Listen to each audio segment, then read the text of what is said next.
Where my girls at? Where my girls at? Independent, free spirit. Ooh, it's something serious. Where my girls at? We linked up in a cool minute. Where my girls at? It's going down, down. Where my girls at? It's going down, down. It's going down tonight. We going out tonight. Yeah, right. We going out tonight. It's going down tonight. Yeah, right. It's going down tonight. We going out tonight. Yeah, right. We going out tonight. It's going down tonight. Yeah, right.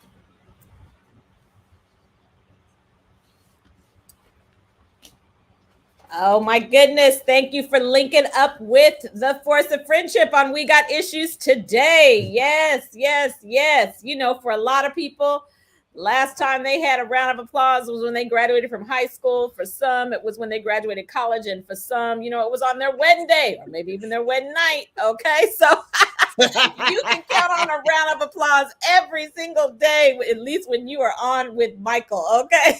We Got Issues.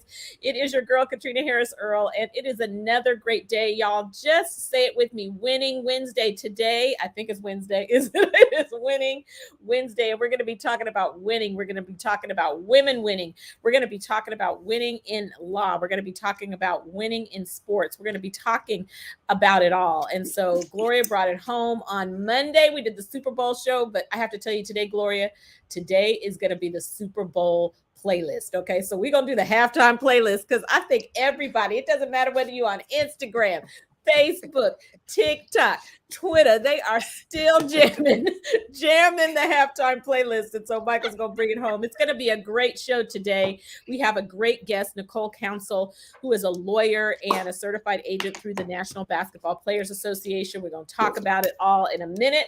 But right before we bring her in, we got to take the girls, check in with the girlfriends and see how they are doing. So since Sabrina got the memo about the green today, okay, for the radio audience, we just freestyle this thing up in here. But for those of you on social media can see that we are dressed alike. Let me turn off. Don't y'all hate robocalls? I get so many robocalls. All of a sudden, I'm like, I keep going, do not call, do not call, do not call. Don't call me during the show.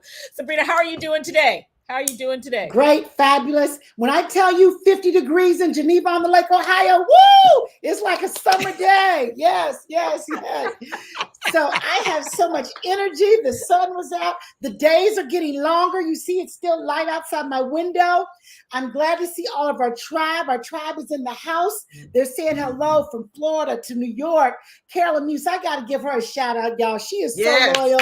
She is always on time. She is always bringing the show energy. So Carolyn Muse, thank you, thank you, thank you. We have some other favorites, loyals. You know who you are. Thank you for being part of our tribe and helping us do what we do. Yep, Casey said it was 60 degrees in Dayton. When I tell you Ohio, we are on fire because guess what? Tomorrow is going to be 20. So we will take it when we can get it. All right? We will take it when we can get it.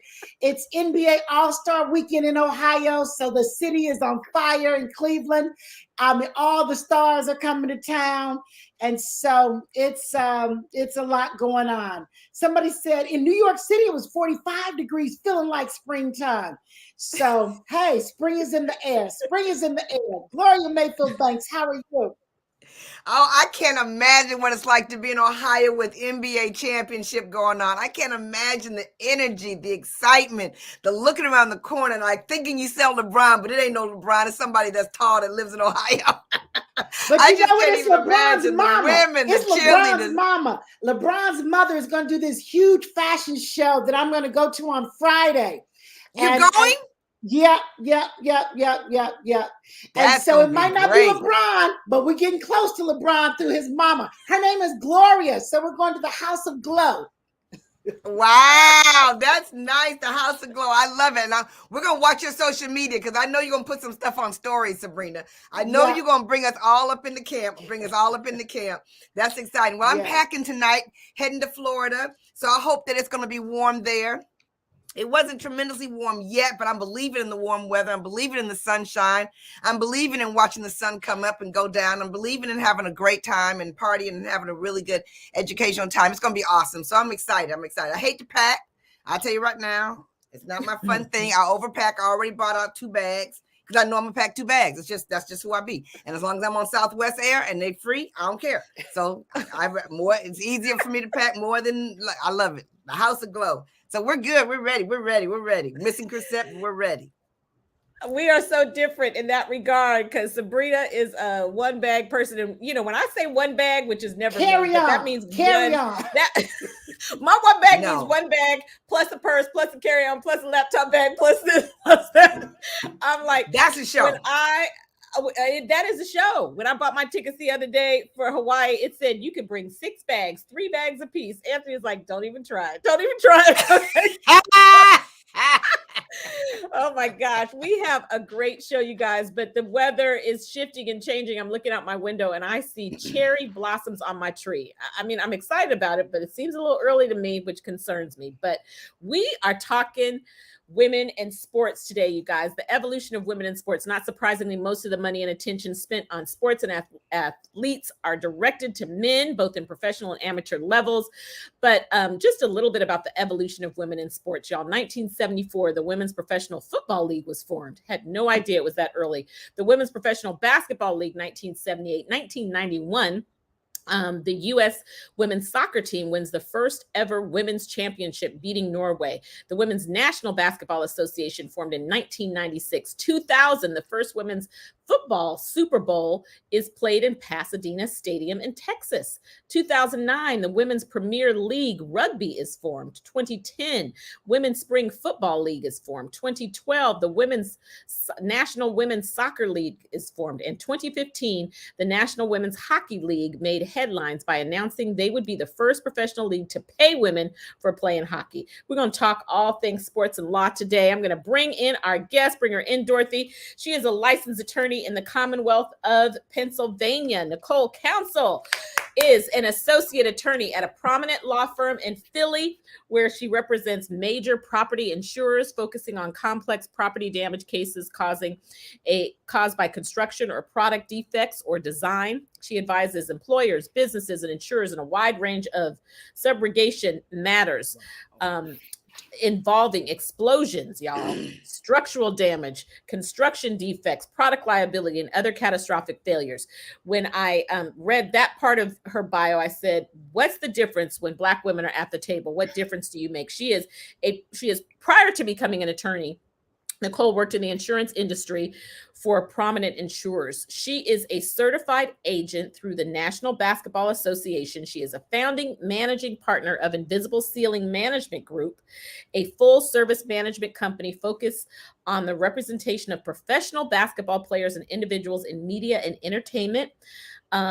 Nicole is a former collegiate and professional basketball player, played professionally in Greece after a successful college career. 2016, Nicole was inducted into the Athletic Hall of Fame at the University of Maryland Eastern Shore. Yay! Okay. Eastern Shore. Sorry. In 2010, Nicole founded her nonprofit, y'all. The nonprofit, I love this name, Nicole, Hoopz Dreams Incorporated.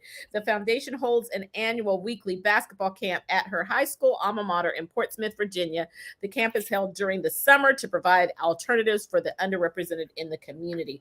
Nicole, that is a mouthful, super bad all day long, which is Gloria Mayfield Banks' tagline. I'm taking it today. I'm telling you, we want to hear about you. Introduce us and tell us about all things Nicole. Welcome to We Got Issues. Thank you for having me. First of all, I appreciate it. All things Nicole. Obviously, the foundation is sports. Always. I'm just in a position now where I'm transitioning and trying to intersect law and sports to make it more prominent in my, as far as my daily activity. Obviously, I have a background in insurance, but transitioning to law school in a later age, so to speak, my motto has always been, why not?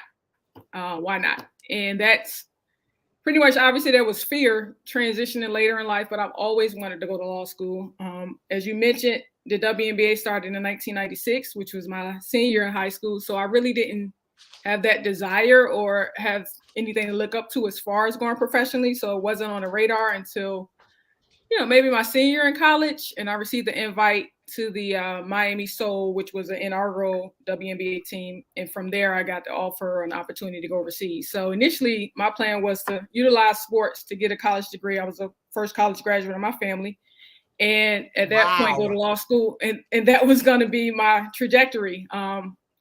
Again, had a successful career in the development of the WNBA, kind of opened up further opportunities, which I didn't think I had out of college. And went overseas, played basketball. I got a full scholarship to play basketball in college. So I contemplated getting loans. I did not want to do that. I felt like that was, going to set me back. So I kind of put that on hold, so to speak. But law school has always been a thing that I wanted to do. That was going to be my original plan, was to go straight from college to law school. Obviously, I took the opportunity to continue playing basketball and always wanted to go to law school. So I went to law school. I worked full time while going to law school.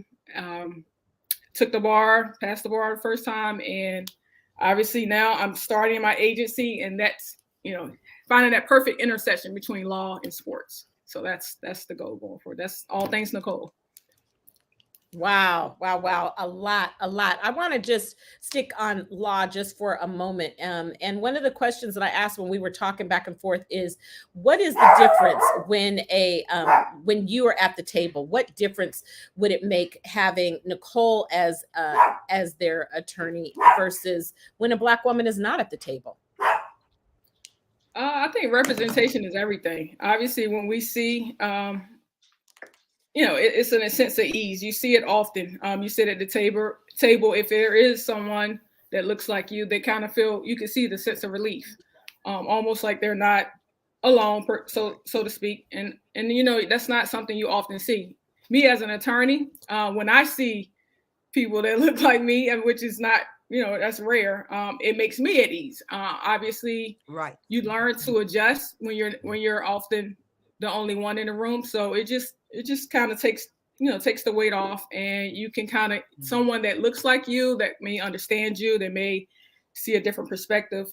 It's just important, in my opinion, to see that, regardless of whether that's sports or law, but more importantly law, because obviously we're like, 5% of the lawyers in America are Black. Really? We are 5%. 5%. 5%. I had no idea it was that low.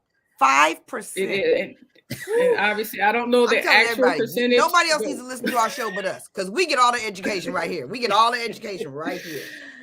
Wow. I mean, that's crazy. I know when we come back from break, you could talk to us a little bit more about this, and then we'll delve all the way into sports. But discipline, two things that require amazing discipline: becoming a lawyer and being an athlete at the top of your game. And so I want you to talk about, we're going to go to a break.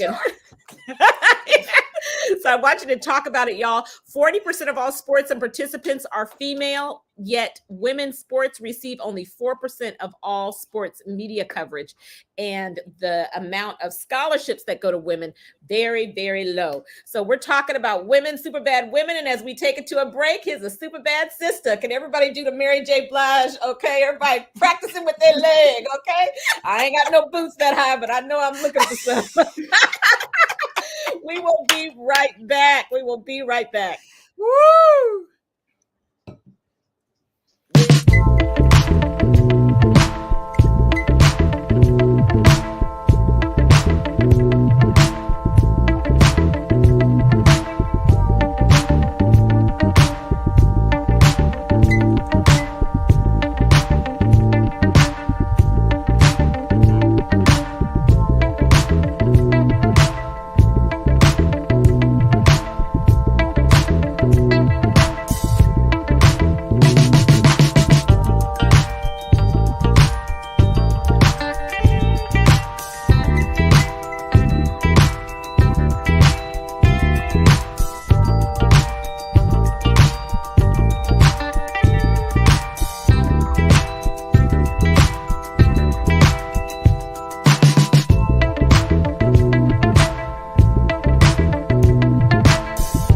competition.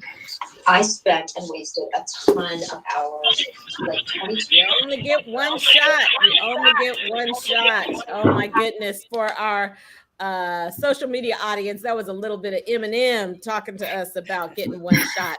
Y'all, we are talking today with Nicole Council, Esquire, and former professional basketball player and certified agent with the National Basketball Players Association and founder of Hoopz Dreams. And we were talking about discipline, just the discipline. Can you talk about how much, just how you just naturally so disciplined, or just even though this is business, law over here, sports over here, how does the discipline required to win in both of those areas connect or intersect? I think that's with sports. So I'm a believer that every child should get involved in sports. The ultimate goal being the intangibles, the transferable skills that you develop at a young age, being accountable. So people other than yourself. I can remember being playing in rec league, if not making the grades, maybe 8, 9 years old. If I did something in school and my mom wouldn't let me play in my game, it gave me a sense of accountability at a young age. And I think that those things are important. Having to be at a certain place at a certain time, having a schedule versus kind of going with the flow. So sometimes it can be a little daunting, but as the further along you get in college, it becomes a lot more rigorous and rigid. But I think that you have to have a level of confidence as well. And I think that that comes with being determined, believing that you can pretty much run through a brick wall. And that's part of the sports foundation as far, as in my perspective. And I think everyone should get to experience that. Now, even if you're not ultimately looking to play professional sports, but just the camaraderie, the intangibles, not win. That's beyond wins and losses. That to me is derived from sports. So I'm biased. I'm indebted to sports. Obviously, it opened up a complete a line of trajectory for me as far as being, like I said, a first college graduate, lawyer, obviously in my family. So those things are all that drive comes from playing sports at a young age. I love it. Wow. I love it. Sabrina, can you chime in? I mean, with 3 successful children and a son who's at Princeton, and just athletics, how the discipline, how sports has helped them become so disciplined. Yeah, I was just thinking about what Nicole was saying, and all that is so true about teaching them the practice schedule, accountability, being a team player. I'm so grateful that my boys started wrestling. We put our kids in sports at 5 and 6 years old just to wear them out, tire them out. And I'm so grateful because those boys were 18 months apart. And I think back, now they're young adults, 21, 23, Sydney's 27, that if we didn't have sports in their lives, I don't know how parents do it, because I was so grateful that we had something to wear them out. And I'm so glad that we had boys after our girl, because Sydney wasn't really into sports, but her daddy was like, you running, you hitting the ball, you doing something to get some physical exercise and to burn off some of this energy. And so early on, it just taught them the rigors of schedule, accountability, competition, respect for teammates, how to be a great team player, taught them about winning and losing at a young age. So I'm all for that, Nicole. Absolutely. And it teaches in the discipline of sport, it just spills over to other areas of life, right? All areas of life. Yes. So yeah, Nicole, you're a bad girl to play ball at that level and then parlay it to the rigors of law school, passing it on the first try. Yeah. You're right. Absolutely. Right. Congratulations on it all. Well, we want to talk about women in sports, and what I have some great things I found. Among professional athletes, 17.9% of them are women compared to 77% are men.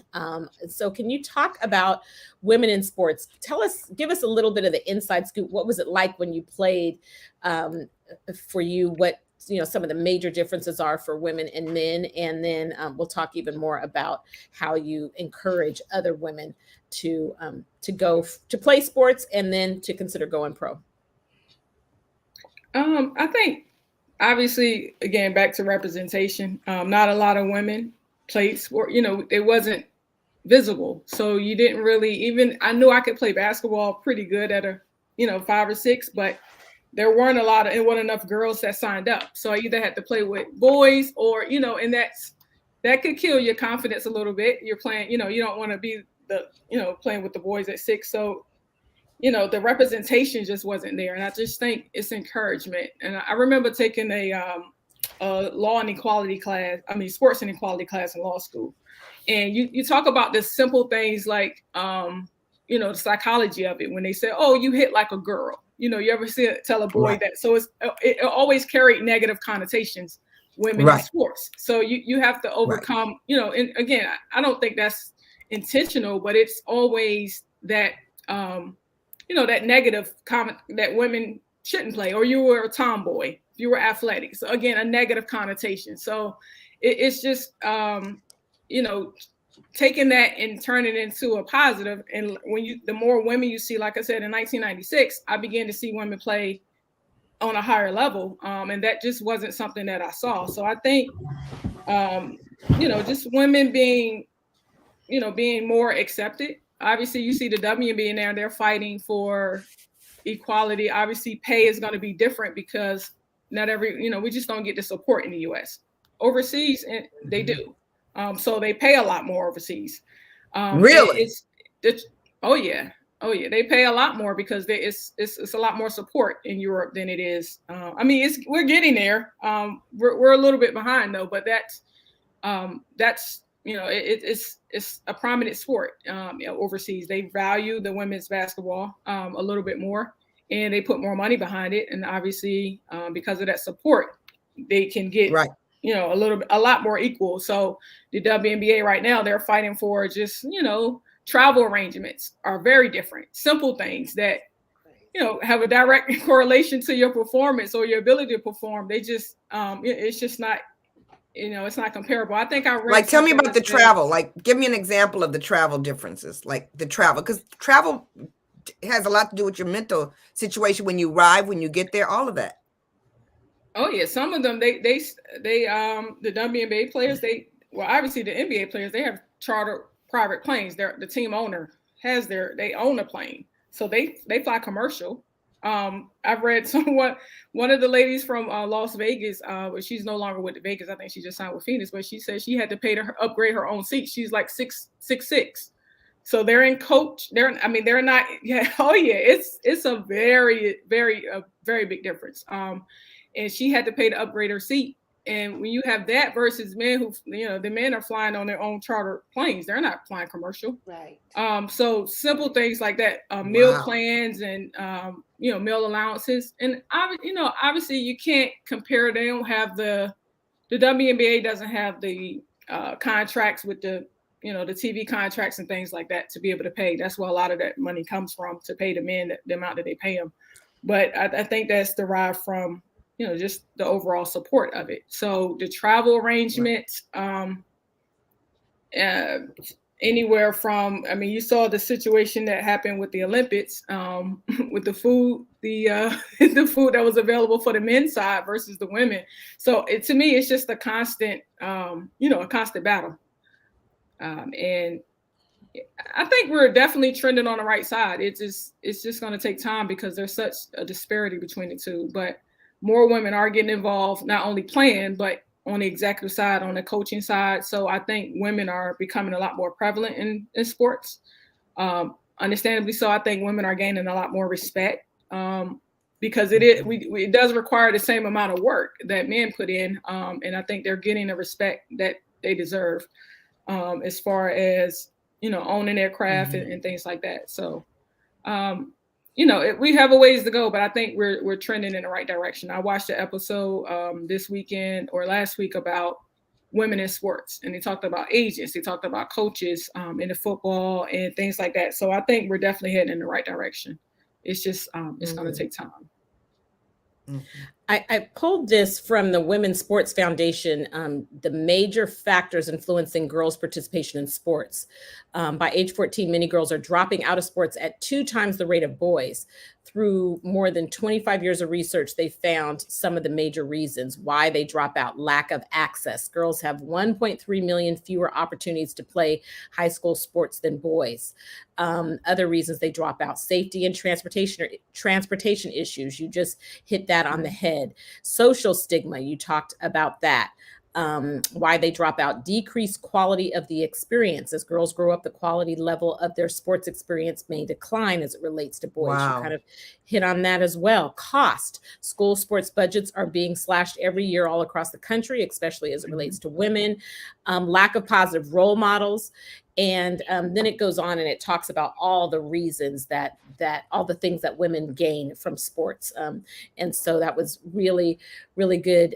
Can you talk about what led you to start your foundation, and just tell us a little bit about transitioning, because in addition to all that you do now, you also have a foundation. So talk to us a little bit about Hoopz Dreams.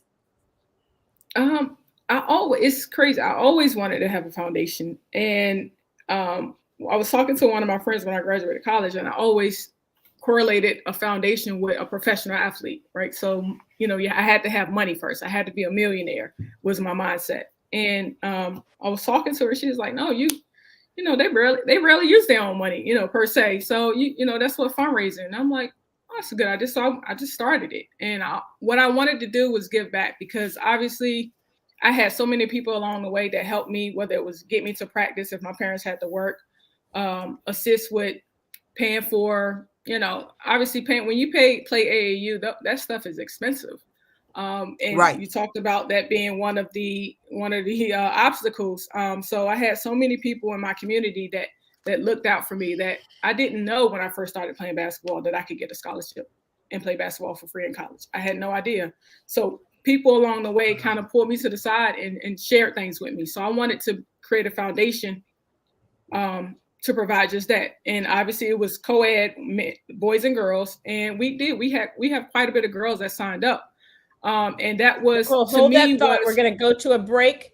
Hold that thought. We're going to a break. We want to hear more about Hoopz Dreams when we come back. We are just really loving this conversation with pro basketball player Nicole Council, lawyer, and foundation executive director, founder, all the above.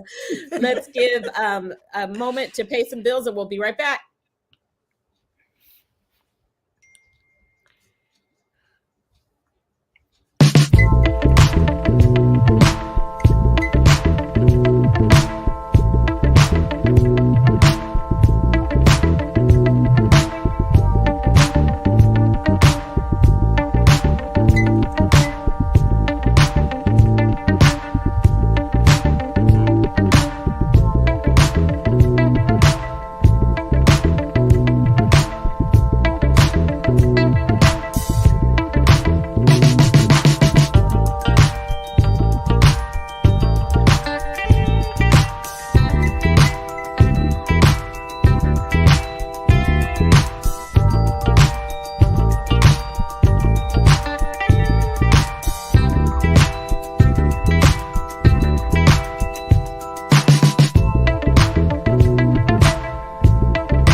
Yes.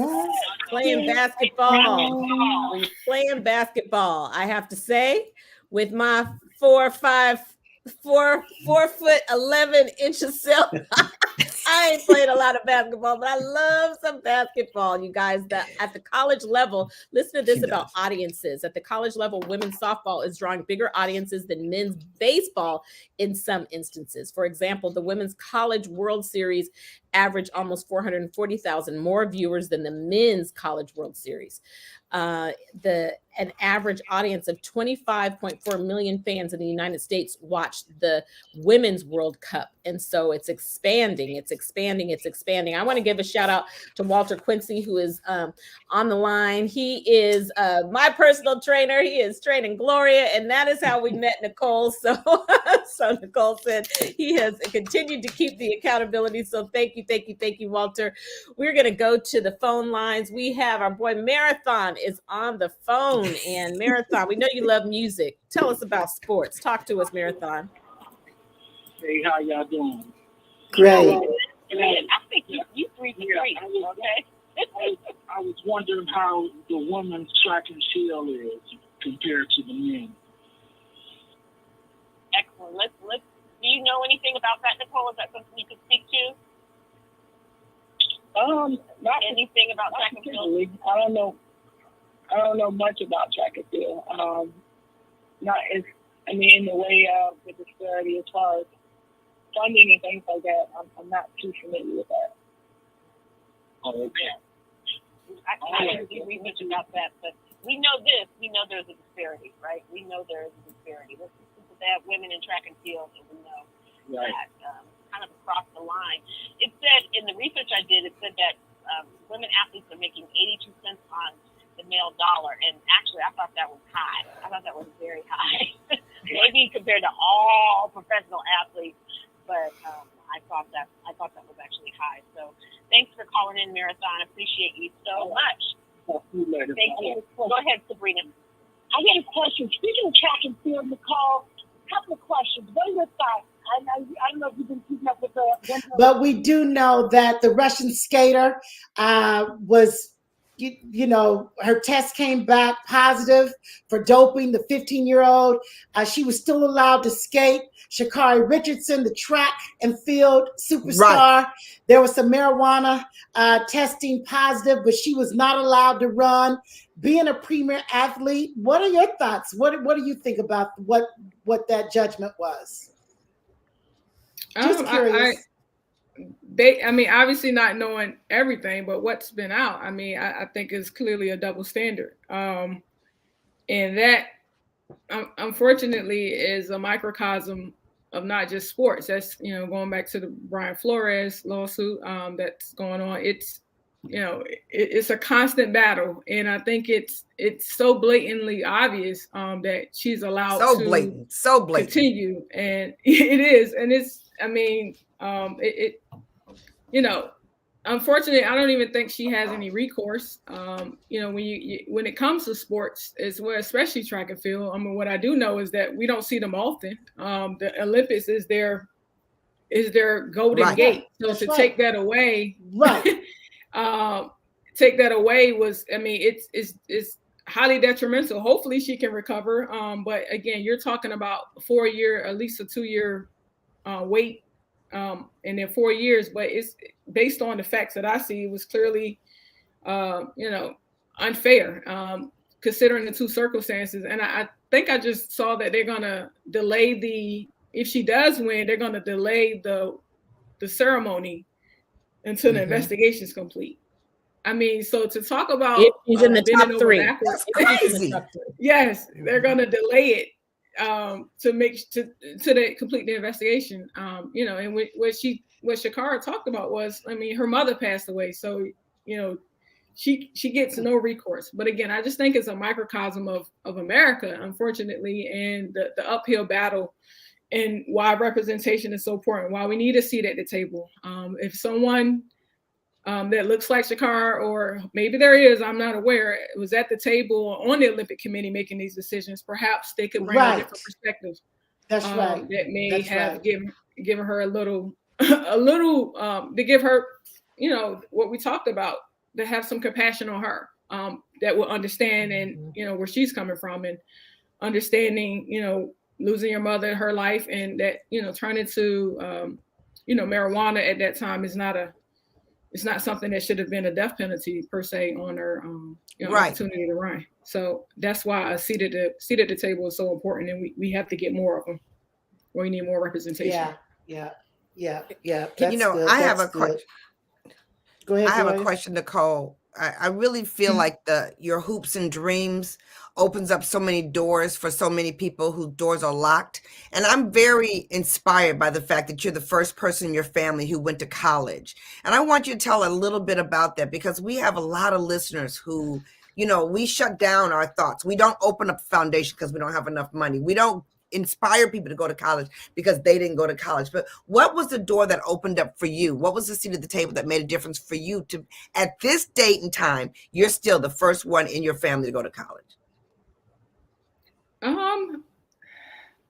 It's hard to name one thing. I just, again, it's just, I think people invested in me, and they didn't have to, and expecting nothing in return. And that's what I wanted to provide in the nonprofit. So when we give the basketball camp, I have people come and speak to them about dental hygiene, you know, going to college. One of my friends that encouraged me to start the nonprofit, she wrote a book about, you know, how to get scholarships outside of sports. So she came and spoke to the kids. They've all got free books. So it's just giving those resources that we don't know what we don't know. And that's Right. unfortunate, because again, I felt I had supportive parents, who, you know, Right. did everything they could. They weren't fortunate enough to have a college degree. However, the more I learned, the more I brought to my parents, the more support I received. But I had to go find that information and bring it back, because we just don't know what we don't know. Right. And again, I was sophomore year in high school playing AAU basketball before I knew that I could get paid to go, especially as a woman. I had no idea. And so the more we learn, like, you know, I just saw a listener say, when you know better, you do better. And I think we have a duty to reach back and give and relay that information and provide resources, to the next generation, to make sure that they see someone that looks like us, that we're constantly coming back and we're showing a presence, so that they Right. have someone that looks like them, because that matters. And that's one of the reasons why I started the Invisible Ceiling, my management group, because, you know, not to take away from agents, I don't know what their motives are. I know my motive is to have people, you know, I want them to see someone that looks like them, that cares about them beyond sports. So the goal of my agency is to not just ensure that they get money, that they keep it, to help with mortgage portfolios, insurance investments, that they have, insurance brokers, that they have the proper insurance to protect what they have, you know, training or jobs and resources after sports, because we all know sports, you have a short window. So resources, Right. they Right. give these kids money and they don't really educate them. The NIL was one of the things, Right. the name, image, likeness that came out was one of the things that drove me to that, because I was a college student. My parents weren't rich. Like I said, I went on for, but I couldn't even get a job if I wanted one. I was not allowed to work. And they've changed that rule, obviously, now to the point where you can make money off of. But a lot of these kids, I know a lot of professional sports players Wow. that I went to school with, they went to school and they were broke. And I just think it's detrimental. And some kids are really good in college and they don't make it to, Right. you know, they don't make it to the pros, but they could have maximized and set themselves up for after, you know, after college, based on what they did do in college. And they, Right. you know, they got nothing for it. So, you know, that's pretty much what I think it's about. It's about reaching back. I think we have a duty to reach back and provide opportunities when we learn information to share it. We don't do enough of that, you know, sharing of information, you know, with Right. the next generation. Excellent. So good, Nicole. I want you to, and I know you'll have to pick this up when we come back from break, but to talk about Black women, particularly in sports, particularly in basketball, and the whole coaching situation. Does it mirror what we see in the NFL? That there are very few Black women coaches, African American, even including Black men. So, can you talk a little bit about that? Do you see the disparities among Black women in women's sports? Absolutely. And I think I've always been a fan of Dawn Staley. She was the reason why I thought I looked like Dawn Staley growing up. So it was just one of those things. She went to UVA when I was in Virginia growing up. So she was one of the, I had a brother that used to make me watch. I have a brother that used to make me watch her, religiously, and channel my game. But she's definitely opening the door for, Black women to show. And it's unfortunate. It again, a microcosm. You have to be exceptional. So when we do give you a chance, you have to be exceptional before we give someone else a chance. So it's important to that the one person that does get that opportunity to show up and show out. Unfortunately, that's the stigma, that's the pressure we have. And I think she's doing a great job of opening up doors for other Black women. But it's the same situation. Like we are the majority players, but somehow we're unable to coach or money. I say it all the time on this show. I continue to say it on this show over and over and over again. The money, who holds the purse strings, who holds the purse strings. And so you can have all the talent in the world, and until we get the money and understand how that aligns, we have to be the money to be the decision maker. It's a tough situation. It is. Absolutely.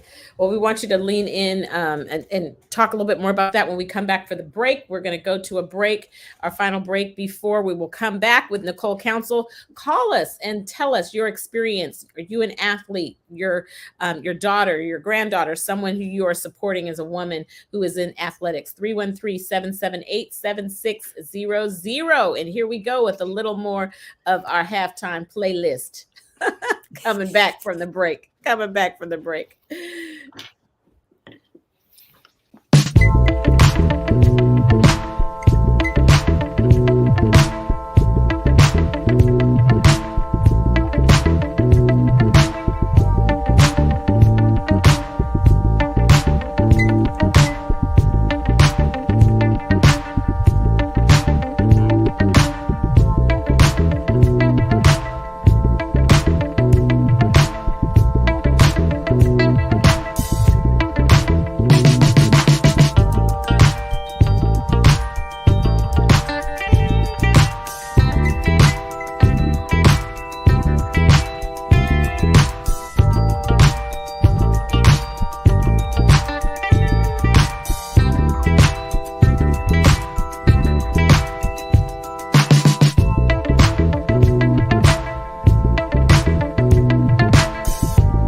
Yes, we are back.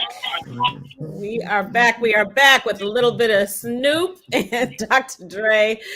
Oh my gosh. Well, speaking of Snoop Dogg, Dr. Dre, we're going to talk a little bit about the endorsements. Under Armour has recently launched its first worldwide campaign dedicated to women, tapping elite female athletes as head sponsors. Foot Locker chief executive has called women's sports apparel the company's biggest opportunity. For the first time this year, Nike started selling jerseys for the women's, and I'm not sure the date of this from Ohio University, but Nike started selling women's jerseys for the Women's World Cup winning team in men's sizes, quashing a long-running double standard that men's teams jerseys were sold in women's sizes, but it didn't go both ways. The NFL has been investing in marketing campaigns aimed at women and sponsored studies on how to become more welcoming to female spectators.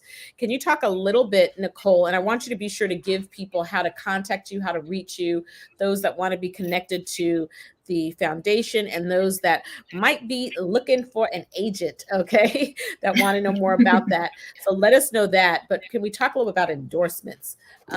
What did you experience out there while you were playing pro ball?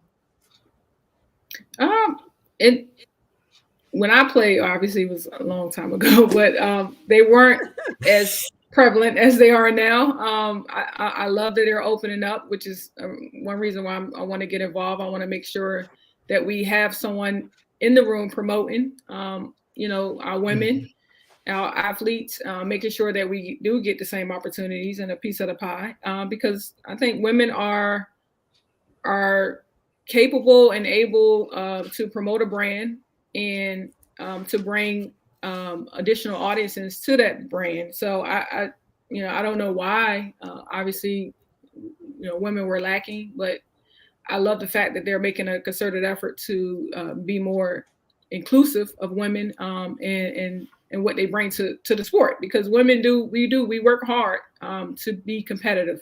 And I think it's important to be rewarded for that, because, just because, they're not seen as much doesn't mean they're working less.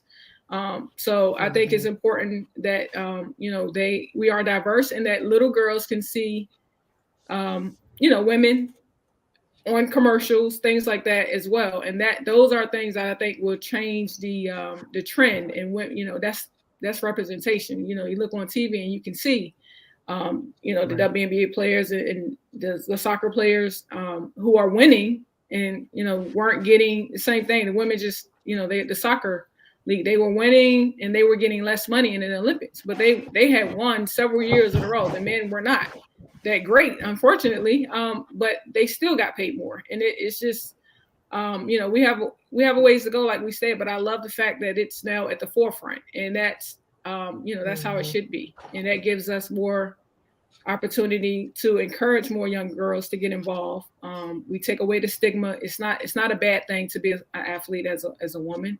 It's actually a great thing. And I think that will kind of change the trend and get us going in the right direction where it's more equal and, they'll be just as respected. I love it. Yesterday on your show, Sabrina, I think we said it at least twice. You got to see it to be it. And you're right. When you see it on commercials, that literally is going to change the trend. So Gloria, passing it to you. You know what? I wanted to ask her about, when do people look for agents? You have mothers who have kids that are great at sports.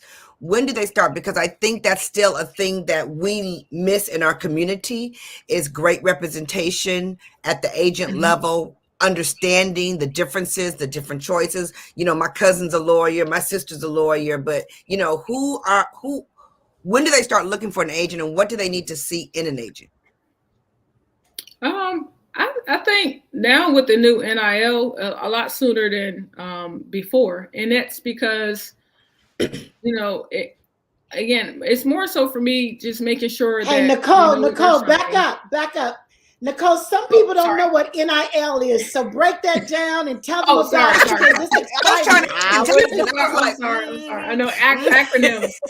So name, image, likeness. So that was passed in July 1st of last year. So where, again, they allow college athletes to be paid for their name, image, likeness, whether that's autograph signing, things that we had to do for free in college. We had to do quite a bit of community service. It was required. And we were not allowed to get paid. In fact, we were prohibited from getting paid. So I think, and it doesn't have to always be the goal being professional sports. So if your child, I know people that didn't want to go, they didn't want to play professional athlete. Obviously more women because the money wasn't there. It wasn't as lucrative. It was just a delay. So I think the sooner the better, especially from my perspective, because I want to educate. So it's not about the money for me. It's about having someone guide you through the process. So I would say, I mean, you kind of have an idea around eighth or ninth grade, if your kid is going to possibly be, they rank them early. And that to me, that's a whole nother topic for another day. Which they rank 5th graders and 6th graders now nationally. And I don't know how, because they're still developing, but it just further promotes the fact that it was never amateur. When you get into college, it's a business, and they should have always been paid. I always felt like that. I couldn't sign up for certain classes if it interfered with practice schedule. So the fact that they say it's an amateur, it's no longer amateur when you get it's a business, and it's run like a business. And it's it should be approached that way from the athlete's perspective. So. My sister was president of the Women's Sports Foundation. My sister was president of the Women's Sports Foundation at one time, and she's very passionate about the college students getting paid. She's very passionate about it. She said there's a lot of history there that is extremely unfair to these people who give up their lives, because you can get hurt in college and that's it. And they have nothing. And she's very passionate. And that's why NIL is so important. It's so important because it's, again, maximizing that opportunity. Yes, you can get, because they don't know, like as an athlete in college, you can get insurance if you're a prominent athlete. And if you get injured, you can, and that's, they just don't really teach them that information. And that's something that I want to do. But, going back to your question early, I mean, as early as possible, seek advice.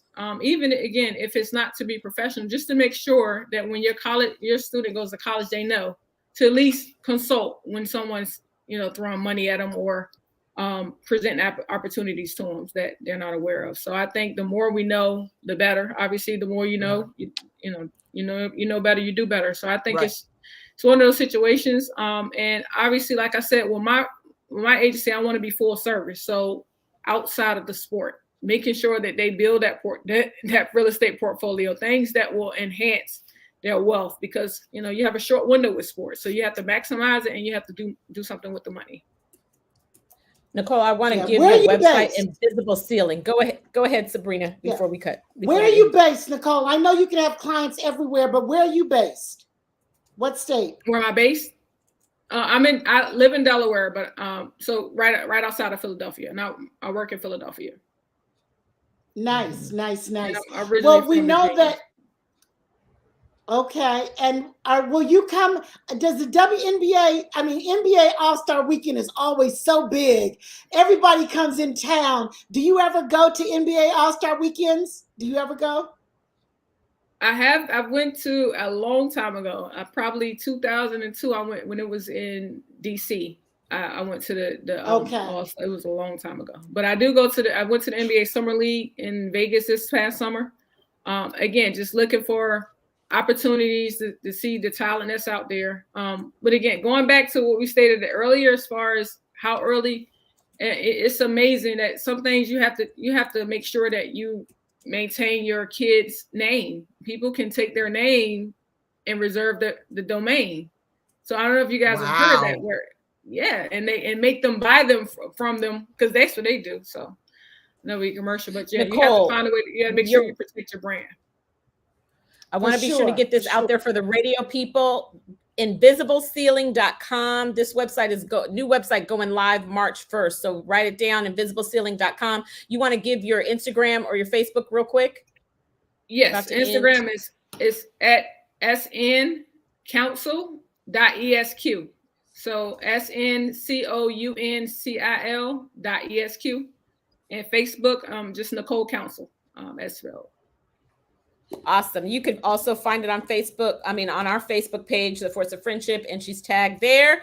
Thank you, Nicole. Thank you, Nicole. All righty. We Awesome. appreciate you for Awesome being show. on Awesome. the show today. All right. We got 50 Cent hanging upside down. And as we end the show today, we will see you guys tomorrow on We Got Issues. Bye-bye. All right. Bye-bye. Thank you. Thank you, Nicole.